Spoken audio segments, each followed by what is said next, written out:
নোয়াখালী সোনাপুরের পশ্চিমে মান্নাননগর চৌরাস্তা বাজার খুব ভয়াবহ আগুনের অগ্নিকাণ্ড। শনিবার রাত 12:35 খুব ভয়াবহ আগুন লাগে মান্নাননগর চৌরাস্তা বাজার।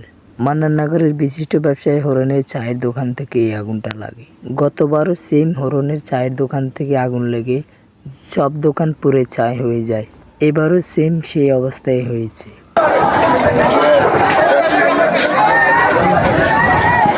খুব ভয়ানকভাবে আগুন লেগেছে। সবাই মান্নাননগর